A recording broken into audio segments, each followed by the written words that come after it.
everybody. Welcome to Navel Gazing, the Valley Indy podcast. My name is Eugene Driscoll of valleyindy.org, website located in Connecticut's lower Naugatuck Valley. And joining me this week for part 2 of an interview that we started last episode is Seymour First Selectman Kurt Miller. Mr. Miller, welcome back to the broadcast. Always a pleasure to be here. And I think you should stop saying the lower Naugatuck Valley and just say your home base is Seymour. We finally made the move to the best town in the valley. And I think you just come out and say that. I did move. The office is now in Seymour on Main Street, but I haven't been there since May. That's the only... do I still have to pay taxes if I haven't been there since May? You definitely have to pay rent.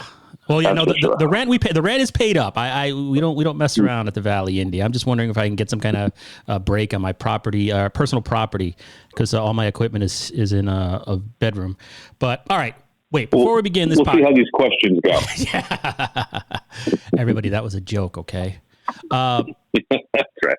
Before we begin, I just want to read an important and timely message. COVID-19 has changed life as we know it, and the Valley needs your help now more than ever. The region's health and human service providers face unprecedented challenges in meeting the needs of those affected by this pandemic. Some organizations are even at the risk of closing their doors. But you can make a difference in our community by joining with others in one of 3 ways. 1, give directly to Valley nonprofits. 2, participate in the Valley United Way's annual campaign. Or 3, support the Valley Community COVID-19 Response and Recovery Fund. Please visit valleyfoundation.org to learn more.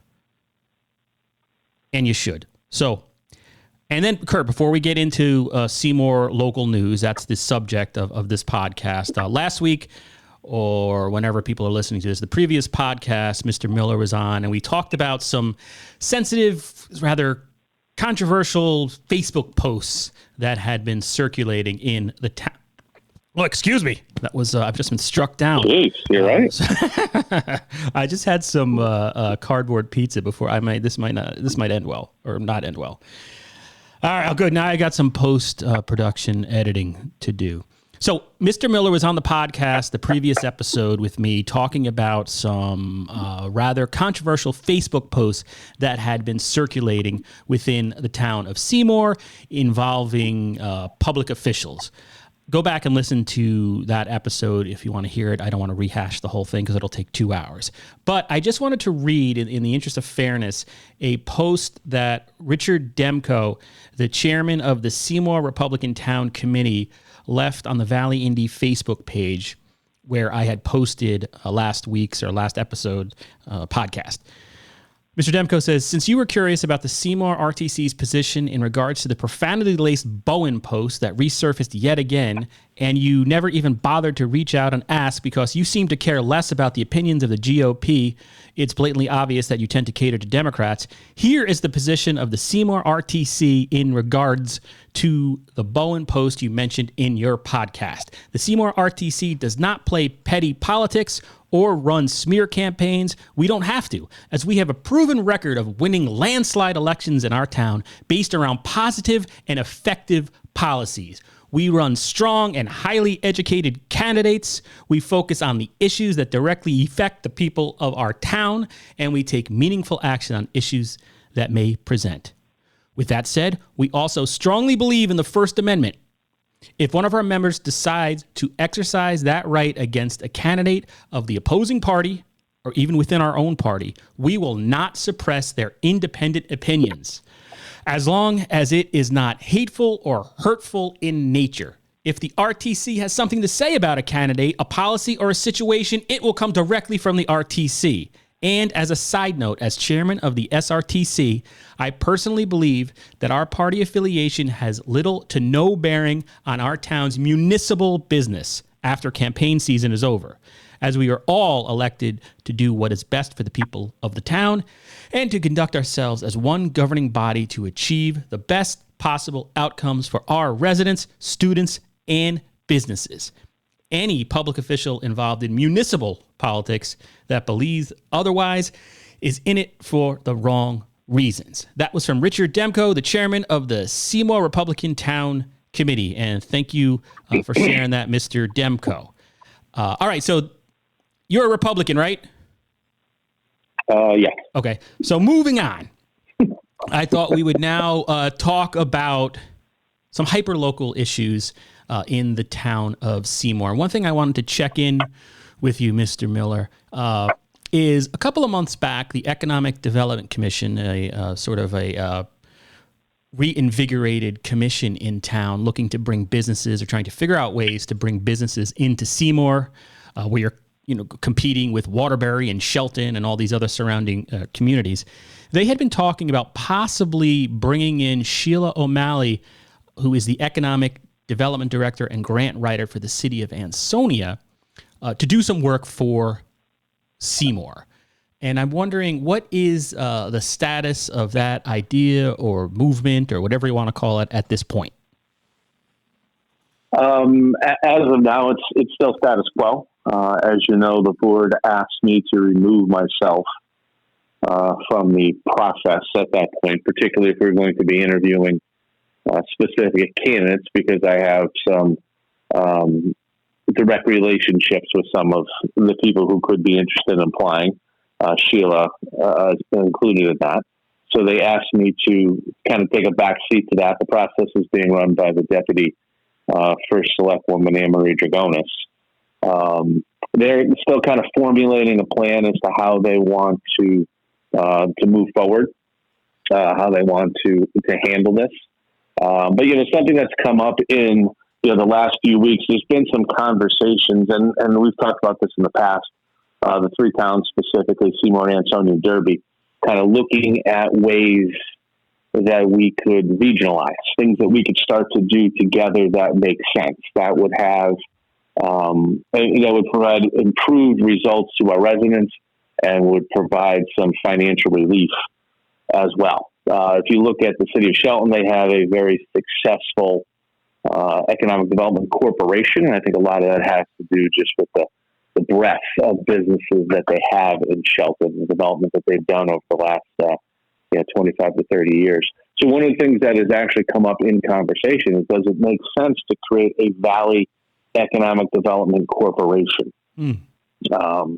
Not specifically to handle economic development needs of the towns per se, because I think the town still needs some individuality in that area. But if you had the strength that a Valley Economic Development Corporation, the resources that could provide, the opportunity to hold land for the three towns, whether it be brownfields and things. Now, I don't know if that comes out of the Valley Council of Governments, Naugatuck Valley Council of Governments, or it's set up something. But these conversations now are starting to come to the forefront. So I think we're kind of checking, all the different opportunities that are available before we make 100% move forward. We're fortunate in Seymour now. We have a very strong, I think, Economic Development Commission. We have some great members on that board. And if that board could have the additional resources of some type of developmental corporation, I think it would be a home run for Seymour. So that's a long answer to, we're still chugging along through the process. So in the meantime, I'm handling economic development, talking to different developers, working very closely with Jim Baldwin, who is our Director of Development and Code Compliance. We're actually coming out with some updated versions of our zoning regulations, which will start moving through the process as soon as next month. So I think we're heading in the right direction. And then one thing people always like to ask about, is there any word on new businesses coming to town at this point? Although I know with COVID, everything's sort of frozen in terms of kind of the small mom and pop shops. But I'll ask anyways, anything new happening in Seymour? Nothing new major. I know that COVID has definitely had an impact on things. Just last week I was speaking with some of the management folks up at Thule, and they were saying that they're actually going to be looking for to add to their staff, that they are unable to keep up with the demand. And the reason that stemmed from, I had a friend who was trying to get a Thule rack for his car for a vacation. He called a supplier, and the supplier said, yeah, it's going to take 4 or 5 weeks. So I called up Thule and said, hey, what's going on? Why is it taking so long? And they said that they just can't keep up with it. So that's great news. That's one of our larger taxpayers, one of our larger employers is having a hard time keeping up with the demand. So again, it's not always necessarily about constantly bringing in new businesses. I think there's a lot of economic value when your largest taxpayers and your largest employers are continuing to grow. Because again, they're needing to bring in more employees. They're going to need to expand existing facilities, existing infrastructure. And when they're doing that, they're buying into the plan that the town is putting forward. So, again, I'm excited that, Thule has made a huge investment in the town of Seymour. Obviously, Basement Systems and Dr. Energy Saver have done that. MPI has done that. Emery Winslow Scale has done that. So that's the true engine that runs economic development and what allows you to keep the mill rate stable like we have for the last 5 years. And then just in terms of COVID-19 and the economic impact, I mean, we're all hoping and praying that we don't get a second wave in the Northeast come fall, or at least not as bad as we had it in March and April. But I was watching the Seymour Board of Selectmen meeting on YouTube, and it's just great that all these meetings go straight to YouTube. It's just, I encourage residents to search it out and check some of the stuff out. But you were saying that in terms of tax collection, Seymour is still, there hasn't been a dip at this point. You haven't seen people unable to keep up with their taxes in town. And but it's like on one hand, I keep reading even in the Connecticut media that there is this, we're sort of waiting for another shoe to drop. I think it seems like a lot of businesses got those PPP loans, if I'm getting the acronym correct, and that really has kept things afloat to some extent. What's going on? Is that accurate? Or because I thought it would be sort of an apocalypse by this point in terms of joblessness and businesses closing and people unable to pay taxes based on everything that was going on in, say, March and April and early May. But where do we stand? I mean, I think Seymour was very proactive when all of this started. Once we started to see signs that this virus was hitting and was starting to spread. And, there was just some chatter and some talk at that point. This goes back into December and January about the concerns. At that point, we put a spending freeze on to try to prepare, because if this did come to the United States, we can kind of have our ducks in order. It did. Right now we are looking at a small deficit for fiscal year 20, which just ended potentially. There is a large surplus on the Board of Education side. So once they're able to close out those books, we're probably going to be able to close out our deficit and still put some extra money away for the Board of Education. So we're finishing fiscal year 20 on a very positive note, where a lot of other towns and cities are actually have huge deficits that they're dealing with. So I'm very happy that we've been able to do that. For fiscal year 21, the year which just started, fiscal year just started 2 weeks ago, we kept the spending freeze in place, and we proactively identified about $900,000 worth of places where we would hold the spending of money back to see what would happen. Because the last thing we wanted to do was get into some financial difficulty where we either had to run our fund balance down or we had to go back to the residents for additional taxes. So again, we tried to be extremely proactive to that, because we, like a lot of other towns, had the concern that tax revenue was going to be off. And what we've seen, and again, it's only a small snapshot, it's only 15 days, but we are about 0.6% ahead of last year's pace. So again, that's a very positive sign. We needed to, the increase in the amount of taxes needed to run the town from fiscal year 20 to fiscal year 21 was only about 233,000. So again, a very small number. We are already $299,000 ahead of last year in collections. So again, the signs in this first 2 week snapshot are extremely positive, but who knows what could happen, because obviously the vast amount of taxes are paid near the end of the month, not in the beginning of the month. Mm-hmm. So we'll see sort of what happens. I mean, people like me wait till the last day, run down and pay their taxes. But the signs are positive. Things are looking good. As I said, we're going to keep the spending freeze in place. We're going to stay very proactive, very diligent, tracking all the numbers. So we work very closely with our finance director, Doug Thomas, and our tax collector, Dana Flock, who is a superstar. So I think we're in really good shape. And then in terms of the deficit, you may close the last fiscal year with, I believe you said at the Board of Selectmen meeting, that has to do with a payment that was supposed to come from the state. Am I getting that right? What's the deal there? Having to do with school construction, I think, or no? Yeah, it was for Chaco Lopresti School. Once the school is built and occupied and up and running, at that point you go through paperwork and you do a closeout at that point, and then they true up all the money that you're supposed to receive.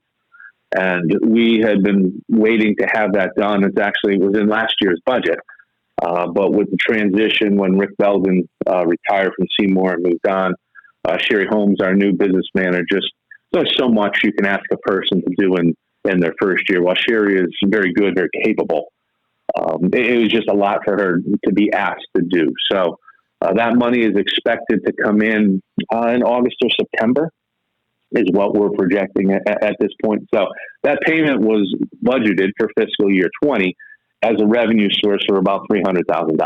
Okay. So again, the deficit that we're showing is basically that. So had we had that money come in, there would be no deficit, and then all we would have would be the surplus on the Board of Education side.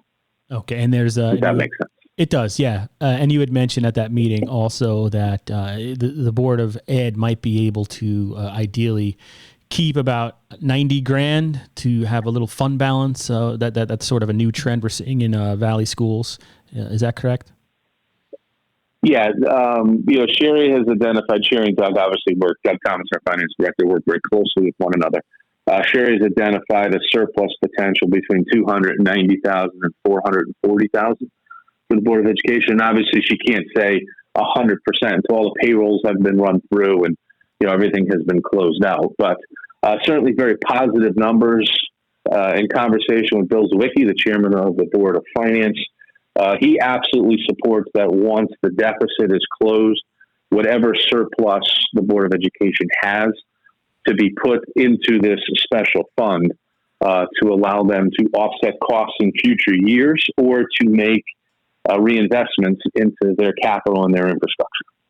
Okay. But that would be at the discretion of the Board of Education. They would control that fund themselves. And then before moving on, I have a few other topics I wanted to touch upon. Nothing major or that kind of jumps out, especially compared to like what we talked about in previous podcasts. But let me turn it over to you for a second, because you're the guy who hides all the news in town, doesn't tell the Valley Indy Sentinel because I'm a communist. But you're a communist, right? Yeah. What is there anything else? Is there anything you wanted to emphasize? The floor is yours at about the 20-minute mark of this podcast. No, you listen, I don't want to say anything now because I want to save it for my Facebook page so I can put it out and kind of pump up my likes and everything else so we get good. No, I'm just kidding. Nothing. We've been trying to keep things just status quo, below the radar, moving along. Seymour's not as exciting as some of the other communities around us because, to Rick's point, every 24 months, out of those 24 months, there's like 3 or 4 months where we're running and we're 2 separate parties. The rest of the time, everybody works together for the best interests of the residents. And I think if you look at the Board of Selectmen, very infrequently is the vote not 7-0 because there's a lot of communication, there's a lot of back and forth. We listen to each other's ideas, we listen to each other's opinions, and we all truly have the best interests of the town going forward. So I'm just proud to say that as it stands today, we're in good shape, I think, with the virus itself. Today is Thursday. I have a meeting later this afternoon with our emergency management team. We're going to talk about the current situation of the virus, what changes we should be making what changes we should be considering for going forward. At this point, we're probably, or at least my desire, is to keep everything online through the month of August and revisit things in September. Keep town hall appointment only like it has been. It's working out very well. Keep the library closed, community center closed, and then see where we stand for September 1st. But the one thing we are working on with Rob Dyer, our director of IT, is keeping these meetings, even when this virus is gone, keeping these meetings online using Zoom as well. So our goal is to set up the Norman Drummer Room with laptops. So when all the meetings will be held there. Board members will come in. They will log into the laptop. The meeting will be held live in the Drummer Room, but also via Zoom for residents to tune in wherever they are. That We're is seeing a lot of great. positive feedback with the Zoom stuff. So I think we want to continue that because, again, the more the residents hear what we say, see what we say, the more they're able to be a part of the meetings, I think is just a great thing for the community. Yeah, I think that's wonderful. I mean, I'm a one-person newsroom, so I obviously here's my tremendous bias. The Seymour Selectman and the Derby P&Z meet on the same night, and I'm one person.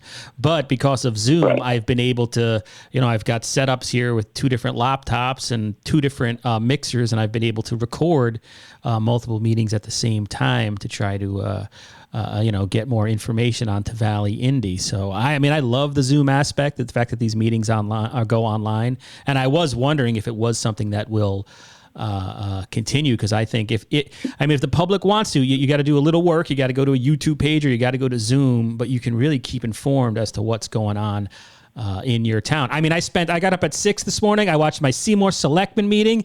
Then right after that, I went into a 2-hour Seymour Police Commission meeting. Those are good times, aren't they? Seymour Police Commission's interesting.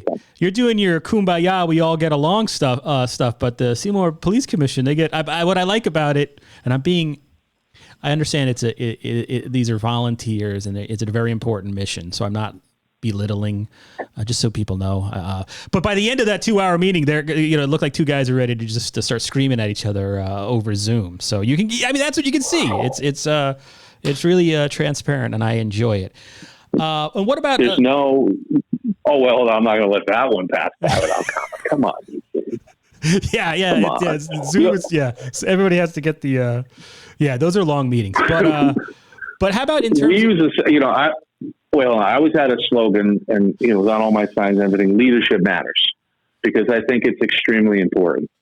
That board is a mess, because leadership of the board. Oh, now wait a second. Allows it to be that way. Now you're going to get me in trouble. I'm throwing a grenade right now. I was just kidding around. No, I'm throwing a grenade right now. All right.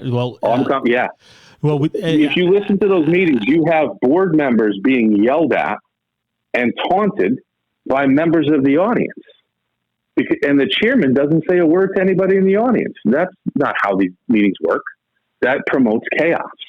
But that's what that person wants chaos. That person's does not have the best interest of the town of Seymour in mind. That person has a personal agenda that he is trying to push. That's why those meetings are 2.5, 3, 4 hours long. There's absolutely no way those meetings should be that long. I can't respond because it's going to open up a whole. I'm going to get another. If Demko was mad last time, I can't. The people you're talking about, I haven't reached out to, nor am I going to reach out for comment today.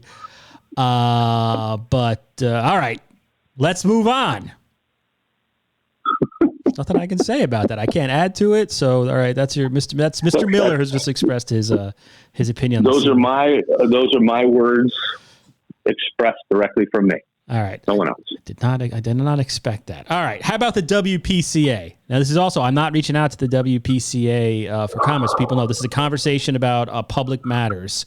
That's what sort of this podcast is. But a couple of months ago, you were ticked off at the WPCA because there was a rate increase coming with, in your opinion, little to no explanation, and there were a lot of issues raised in terms of whether the WPCA, which is managed by a third party, an outside agency, a private company, whether they're maintaining the equipment enough, whether there's a plan to maintain equipment. And I watched some WPCA meetings where the company got in there and said, no, we do have a plan. We are maintaining things. What's the latest? Did that increase go through? And for anybody keeping track, the WPCA is a independent body. They don't report to Kurt Miller or the Board of Selectmen. So they're their own thing. They set the rates, and that's within their jurisdiction. What's the latest? Yeah, to date, we have not received an updated budget. I know they held at least one budget workshop. Anne Marie Dragonis, our deputy first selectwoman, she is an environmental engineer by trade. So she is very knowledgeable, very well versed to be on that board. So she has kind of taken the lead in this area. And I take absolute advisement from her. On this, it's something that we are still working through. There's still a good number of problems that need to be addressed. Our town attorney, Rich Paterno, and I did meet with the folks at Veolia. We had a very candid and frank conversation. We cleared up some issues, I think. I think Veolia has a good understanding of where I'm coming from. I have a good understanding of where they're coming from, which I think is important. That communication line is certainly open. But there are some changes that are going to need to take place for this to be fixed, for this to be running as efficiently as a lot of the other departments in the town. But I would expect you'll see some stuff in the next few weeks. And just to refresh my memory, what type of increase were they talking about for in sewer rates? My understanding was it would be 10% a year for the next 3 or 4 years. 10% each year? Which is absolutely unacceptable. 10% each year? Which is absolutely unacceptable. Oh, wow. Okay. Yeah, unacceptable. Yeah, just unacceptable. And, it's not fair to the residents of Seymour. I think the operation is just not run very well, and I think that's at a board level. Now, in terms of my experience with the WPCAs in Derby, must have been about a decade ago now, they had sort of a similar situation where the WPCA, which admittedly no one pays attention to, media, the public, or a lot of times the government itself, had in Derby, they had tried to put forward a big increase, and for like Archie Moore's, it was like 1,000% increase or something like that, and because they hadn't maintained the plant for decades, it had been sort of just swept under the rug in terms of all the administrations and all that, blah blah blah. But anyway, they ended up doing a big bonding resolution that the public eventually supported and passed. Is bonding coming from the Seymour WPCA to help out some of the issues there, do you think? I think bonding is something that should absolutely be considered for the WPCA. There's a lot of infrastructure concerns that they have. They have a plan, allegedly have a plan in place now as to how they will move forward over the next 5 to 10 years, but they have no payment mechanism. Their hope is just to use surplus funds every year. The problem with that is it's not a reliable revenue stream. You're not 100% sure if you can meet your infrastructure goal every year. But the bigger problem is things that are problems now are not going to be addressed until 5, 6, 7 years down the road. So how do you plan to address those things as they are continuing to fail and you're losing efficiency within the plant? So does it make more sense to take out a bond issue now where rates are very, very low, have all the work done at one time, have an understanding of what your principal and interest payments might be for the next 10, 15, 20 years, whatever it is, build that into your budget, into your long-term model, and have some control over these increases. It's very, the way the WPCA conducts their business is very, very different than the way the town does it. We obviously have plans in place. We have an understanding of what future expenses will be and how we're going to control them. The WPCA just seems to go year by year, kind of seat of their pants, and we're starting to see that it's causing problems. Okay, understood. The last thing I wanted to ask you about was we had talked over, I guess it must have been a year ago. And I apologize. My son is having a meltdown over either Fortnite or Roblox in the next room.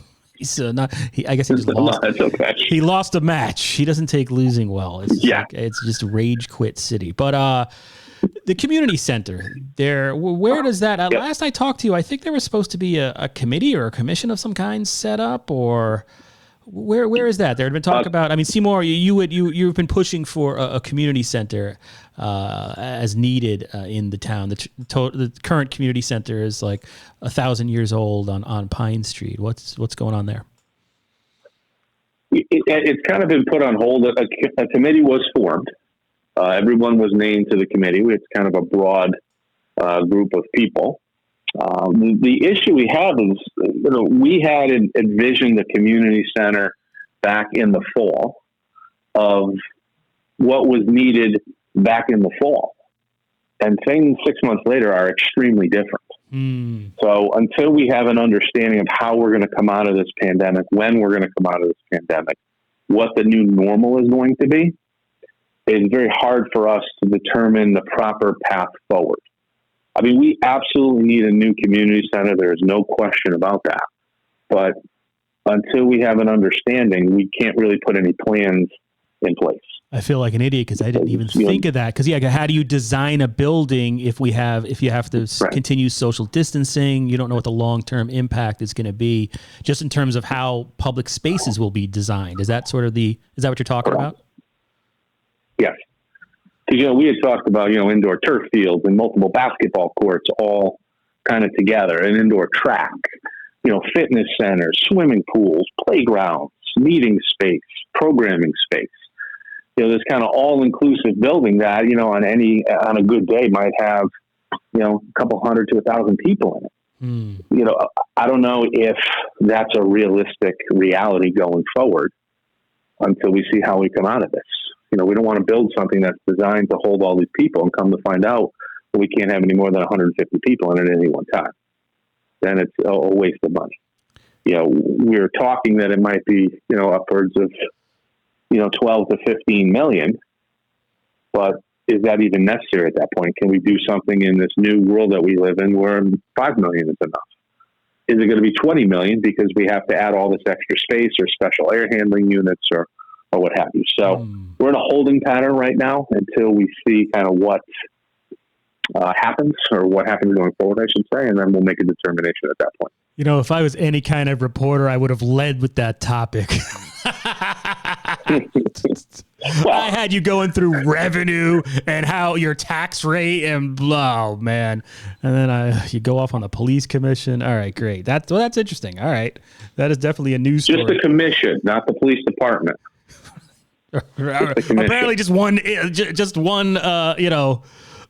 living legend who chairs the great. I don't even want to. I'm stopping. The other thing, one last. I said that my last thing was my last one, but I have a story, so I might as well bring it up and then at the same time fact check my story. But on Tuesday, the Board of Selectmen awarded a $1.4 million bid to basically reconstruct, repair, repave some roads within the Silvermine Commerce and Technology Park. And it was awarded to B&W Construction of Watertown. They were the lowest of 5 bidders. The work could begin within the next month, be done by October. Hopefully, your town engineer told the selectmen. And it seemed like some of the roads that are being done, we're talking about Cogwheel Lane, at least portions of it, Silvermine Road from Thule down to Haddad Road, all of Progress Avenue, and then some minor improvements to the intersection of Silvermine and Route 67, which trucks have trouble navigating. They bottom out and get stuck, according to your town engineer. So that leaves, is this from the bond money that voters approved, which seems like 100 years ago, but was probably last year or the year before? When was that? Yeah, this is the $5 million. We received $6.5 million total, $1.5 million for projects and, for building projects, and $5 million for roads. We had earmarked about $2 million of that money for the industrial park. As you can see, the numbers are coming in lower than we had anticipated, which is great. We have about an extra $600,000 now to spend So we're going to take care of the industrial park first. Obviously, we want to make sure that is in tip-top condition. Those roads have never been touched, I don't believe, since the park has been built. And like, a lot of the business owners that I mentioned earlier had reached out and, saying, hey, we're making massive reinvestments in Seymour. We asked that the town do the same up in, our commerce and technology park. So we heard what they had to say, and, we're going to match their investment with investment of our own. And then the rest of the money, that roughly $3.6 million, will be spent this fall, next spring, and next summer on roads throughout town based on our proactive road program that we have. As you know, each January, Brian Asteriak, our town engineer, goes and reviews every road in Seymour, ranks the roads, and we work our way through a list based on road usage, based on road condition, so on and so forth. All right. Sounds good. Yeah. Another $3.6 million. All roads in Seymour will be paved by the end of the year, you're saying? No, I'm sorry. Yeah. You're not going to pave all the roads. I'm just trying to. Not every road, but all the roads the vast majority of roads in the plan will be paved. Yes. Gotcha. All right. So before I let you go, $600,000. What I was going to say, with the industrial park being $600,000 below projected budget, that assumes that what we projected to do for the $3.6 million, or the $3 million that was left, is going to be stretched even further, plus have an additional $600,000 on top of it. So I feel comfortable we're going to be able to do even more roads than we had initially anticipated. Oh, wow. Any idea like the number of roads you would, or the mileage you would do on that with all this money, with the total? Don't, no. Brian, once we finish the commerce and technology park, at that point we'll sit down and we'll go through and we'll have specific numbers at that point. Hey, and a compliment to the Seymour Board of Selectmen. It was refreshing to see the bid process be talked about at length like that. A lot of times a bid is awarded and it just says people just vote on it in some of the other towns. The fact that you had your engineer come forward and sort of explain the bid and what the other bids were, I thought that was refreshing and transparent and helpful as an observer trying to follow what was happening. So that was good to see. Yeah, we want the average person to be able to watch the meeting and understand what's going on. Because sometimes we do things at a higher level and the average person may not fully grasp what's going on because they're just not aware. So by bringing these folks in, having them explain kind of the process they went through to get to that point, to what they're presenting to the selectmen, and doing it in layman's terms, I think just helps the residents stay a little bit better educated, which helps us do our job a little bit easier because the residents understand what we're doing in the direction that we're going. Awesome. Well, with that, Mr. Miller, unless there's anything else you wanted to add, I think this brings a conclusion to our now, I think between the last two episodes, almost 2 hours of open discussion between me, a registered, Socialist Democrat, and you, a Republican named Kurt Miller. Is there anything else you wanted to add? Oh, man, my jokes are just bad this week. I apologize. Anything? Oh, there's a lot of things that I have to say. I mean, I don't want to hear it. How spicy you want things to get. We can talk about some of the political climate that's going on out there. Some personal stuff, some things that are going on here in Seymour. I mean, there's a lot we can unpack if you want. All right, come back next month. No, I'm already traumatized. No, I'll say this, and I say this with all seriousness. It seems that Seymour is very boring, and it is because we are able to get a lot of things done. We're able to do a lot of planning, and I know I get a lot of the credit for that, but I just want to say we are successful in this community because there are truly a lot of people working together, providing input, Republican and Democrat, that put these plans together, help develop these plans, work these plans, stay on top of and tweak these plans. So this community, I think, is truly blessed to have not only an excellent professional staff, but an excellent group of volunteers that work behind the scenes to get all of this stuff done and make it seem simple and easy. It's definitely not, but again, it seems that way because of the hard work and effort of so many people. So I just want to say thank you to all of them, particularly over the last 3 or 4 months with the pandemic and everything going on. It has not been easy. But again, these people took time away from their families, took time away from work, did the things that they needed to do to make sure that this community stayed in the best possible condition that it would. We kept everybody safe and we kept moving forward. So I want to say thank you to all of them. All right. And with that, that was Seymour First Selectman Kurt Miller. And this is Eugene Driscoll saying thanks for listening, and we'll talk to you next time.